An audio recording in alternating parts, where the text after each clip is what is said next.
Today, I want to talk about why highly sensitive people need more sleep than everyone else. As a highly sensitive person, you need more sleep than non HSPs. This is non negotiable. HSPs get exhausted easily with friends, family, work coworkers, everything that goes on at work, and just everything that simply goes on with being alive and experiencing all the things we see, touch, smell, eat, everything in our environment. It's amazing, and we're so thankful for it. However, it can be exhausting, mentally and physically exhausting. And with all this stimulation, it can be hard for the HSP brain to wind down enough to be able to fall asleep and to stay asleep. Highly sensitive people also have the deep inner thinking that goes on all day, every day. This is just how we are built and cannot be shut off. So, again, it can be challenging when we go to lay down at night to expect just a quick doze off without all of those thoughts popping into our head as we're trying to fall asleep. So, I want to give you 6 ways to get better sleep as an HSP. Number one, plan for an earlier bedtime. So figure out how much time you actually need to wake up the next day and feel fully rested. This can be different from your partner, your friend, your mom. Everybody has a different amount of hours that they need for throughout the night to be able to wake up feeling rested the next morning. A lot of HSPs wake up multiple times throughout the night. This is sort of common for HSPs. So be sure to calculate in the amount of actual sleep time you need, not just how many hours you're actually just in the bed. For example, I'm one of those people that wakes up constantly through the night. No matter how tired I am, no matter how much sleep I get the night before, I will always wake up throughout the night. And sometimes I even wake up and can't fall asleep. So I'll wake up and I won't be able to fall back asleep for like an hour, sometimes even 2 hours. So I know that I must get in bed by 10 p.m. If I go to bed any later than that, I'm a wreck the next day. I'm irritable with my kids, I'm irritable with everybody around me. So I know that I have to be in bed by 10 p.m. But that's not to say that I actually sleep soundly from 10 p.m. all the way until 7 or 7:30 in the morning, which is like 9 or 9.5 hours of being in the bed. That's absolutely not the case because I know that I wake up constantly throughout the night. So what I have done is I've kind of done the math sort of and subtracted the times that I wake up and subtracted those minutes or hours of my wake up time throughout the night and subtracted that from my actual sleep time. Number two, actually have a bedtime routine.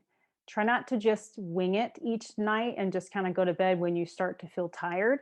As HSPs, we like routine and we function the best when we have a routine. So if your body kind of knows that it's the cue that it needs to start getting sleepy and tired, then having that routine can really help with that. Number three, have no one but yourself in at least the last part of your bedtime routine.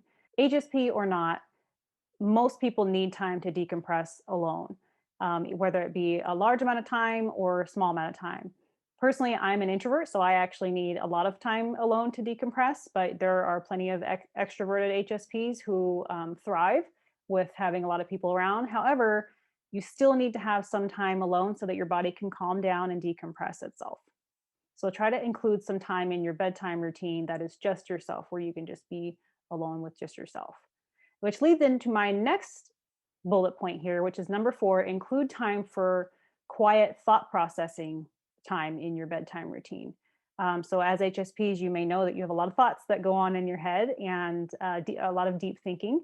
And that deep thinking is great, but it still we need to allow our minds to actually have the space to do that deep thinking versus pushing it away and trying to force ourselves to go to sleep before we've allowed it to have that deep thinking. So include some time in your bedtime routine where there's just some quiet time. You could maybe even have like some really quiet, soothing music playing, and just have some time where you just sit with your thoughts and just let your thoughts go. Just let them think about everything through the day that didn't get a chance to be thought about. Let it work itself out. Number five, dim lights and get quiet.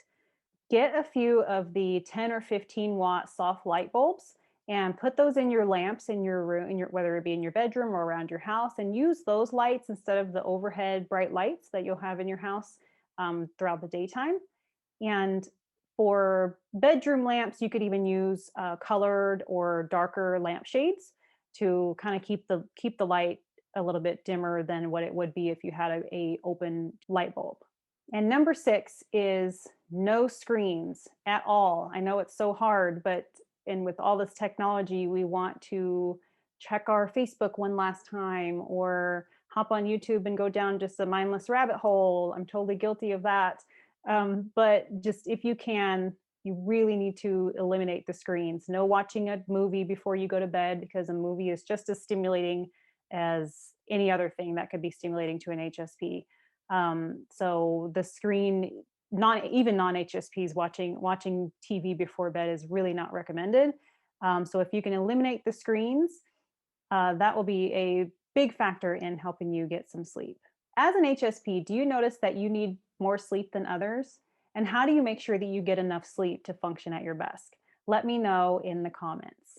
If you like this video and you found it helpful, don't forget to like and subscribe to my channel. Thanks for watching.